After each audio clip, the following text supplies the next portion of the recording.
The Los Angeles Chargers are 9-4. The Los Angeles Chargers started the season 3-0 and 3-0 in division, but then started losing players left, right, up, and down, from Khalil Mack, who they got back, to Joe Alt, who they got back, and then lost again.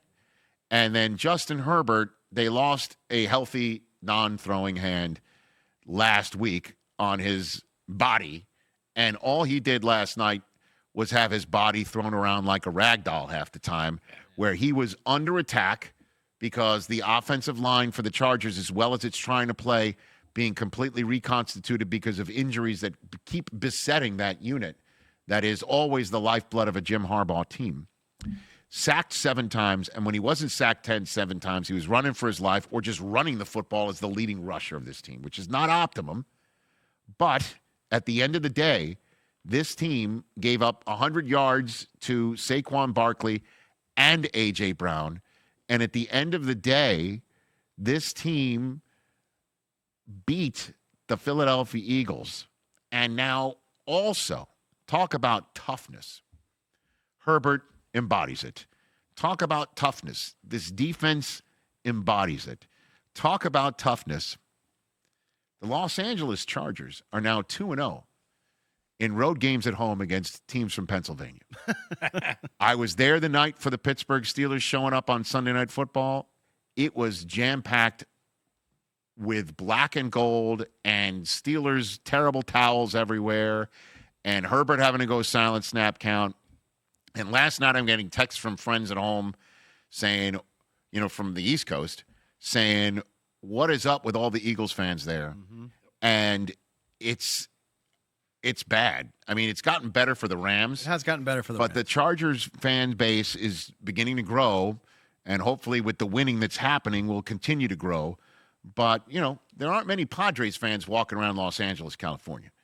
And that's the reason why I'm pointing out to anybody who's like, what's with the Chargers not being able to get their home fans going? They do have home fans, but in Los Angeles, Eagles fans and Steelers fans are going to show up and take those tickets. And the Chargers, in both of those moments, in both of those games, in front of the entire country, one on a Sunday night and one on a Monday night, had their hands full with a road game at home against 2 teams from Pennsylvania, leading their divisions at the time, I might add, and they won them both.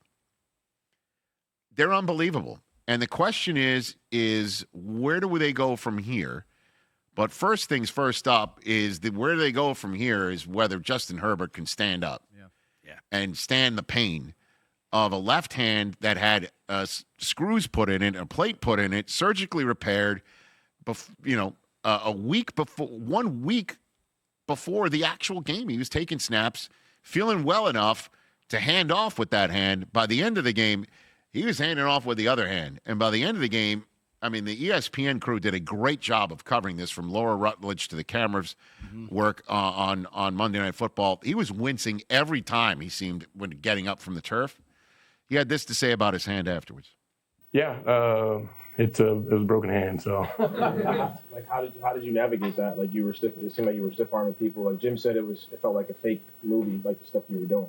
At that point, it was probably just instinctual, and obviously, I'd love a couple plays back.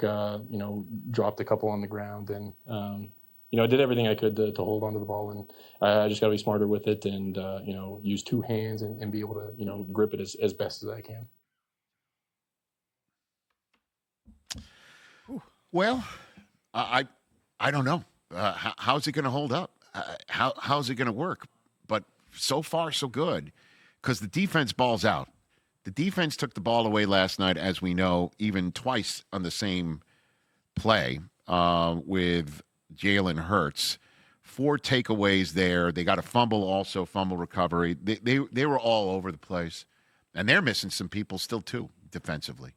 But they've got some big-time players there. They've got a big-time defensive coordinator in Jesse Minter, and then they got Jim, who just breathes life and enthusiasm and confidence into everybody.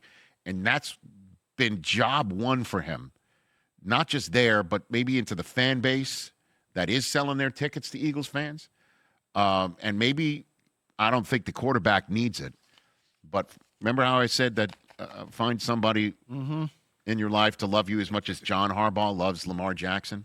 Well, it's a Harbaugh thing. It's a Harbaugh thing. It's a Harbaugh thing to breathe love and confidence in every word out of your mouth into the quarterback. And as you know, Jim Harbaugh appeared on our show in our Los Angeles studios. May I say such a thing? Okay. We have two. Yeah, we do. We're bi-coastal.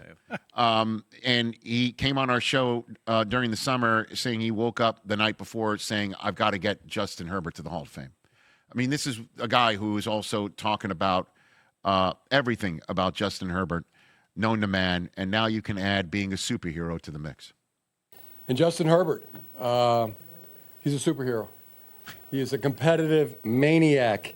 I mean, he was even stiff-arming guys, with a broken hand. I mean, he had surgery a week ago, and out here tonight. It felt like I was like we were in a movie where the quarterback's doing these, and it's like you get to the point where you go, okay, this is getting a little unrealistic.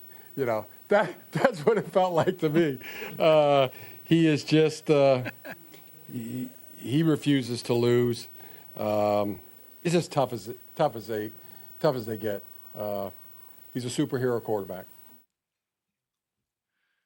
You knew Jim was going to have a moment like that. Does he need super soldier serum? Is that what Harbaugh? I mean, Herbert has. What, for Captain America? Or is it adamantium? What's in him? I think when I think about the Chargers this year, they embody the temperament and the personality of their coach, maybe more so than any other team. Coaching means so much, man. They're gritty and they're resilient. If you think about all the injuries, especially on the offensive line and what Herbert's kind of had, he has had one or two kind of nagging things the last couple of seasons.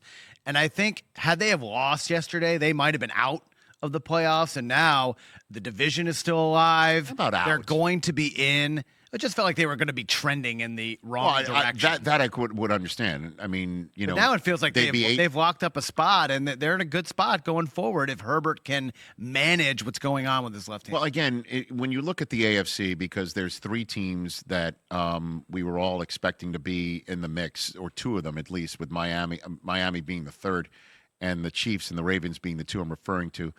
They're 6 and 7. We all thought the Ravens and the Chargers would be in that mix, right? The 8 and 5 team that's on the outside looking into the Colts, who are trending in a different direction right now. I mean, which Chargers quarterback would you rather have at 8 and 5 or 9 and 4? Justin Herbert, or with a broken hand, or Phillip Rivers coming off of the couch at age 44? So the Texans, though, at 8 and 5 are trending upward. The Bills at 9 and 4 are trending upward. Yeah, Chargers now, needed that last night for sure. Oh, yeah. And their next game though is at Kansas City. They're trying to sweep the Chiefs, and that would potentially nail the coffin on the Chiefs' ability to even make the playoffs this year. Currently sitting at 16% on the old next gen stats. And I saw on ESPN yesterday on the flight in the pregame leading up to Monday Night Football, if the Chiefs win out, they'll be their percentage of making the playoffs at 52%. 52, yeah. So the Chargers need to win that game. And then they also have one last one with the Broncos at the end of the season. And so they have got a very tough schedule. If you put up their schedule, if you don't mind, for the final 4 games of their season, I just mentioned 2 of them. And the others are at Dallas and home for Houston, which is a game that potentially I am calling. Since it's a gauntlet. I don't know. We're going to hear shortly as to which game on NFL Network. It's either Chargers and the Texans or Seattle at Carolina, which are both going to be important for everybody, I would think. But 3 out of their final 4 are on the road, literal road games, as opposed to being at home for one. And then there's the Texans. So for them to make the playoffs would have been really tough if they started from an 8 and 5 base of operations. But with the only other 8 and 5 team on the outside looking in being the Colts, so banged up at the quarterback position, and everyone else at 6 and 7, I think at 9 and 4, we're gonna see them in the playoffs again, and potentially on the road, most likely. I had an overreaction. I just need Justin Herbert to be healthy. I need that left hand to be as healthy as possible, which means let's not get him sacked and let's not run him around. You know what I mean? If best you can. Yeah, had they lost last night, I had an overreaction locked and loaded that one of the 6 and 7 teams was going to make the playoffs and leapfrog them. But before we throw to break, finishing up this topic of conversation, normally when Jim Harbaugh talks like he just talked like superhero this and stiff arming and movies and whatever, that's a Harbaugh file because it's his usual sort of out of left field soundbite. Right. There was one As you better. notice, we did not make that a Harbaugh file. I was kind of wondering. Because this is a Harbaugh file on him describing how great the win was and how it made him feel winning in the manner in which the Chargers won in overtime against the Eagles on Monday night. Sometimes people that are standing on third base think they hit a triple, but they didn't. The Harbaugh Files. Have you ever been a part of a game like this? Oh, but been a lot of teams, and this is definitely maybe the best feeling. Just a wonderful feeling of winning and thrill of victory. It's certainly in the discussion. I put in the discussion the birth of my 7 children, my marriage. In the conversation. The Harbaugh Files. I'll applaud that. Is he National championship before at stuff Michigan, comes out of his mouth? mater. Does it matter?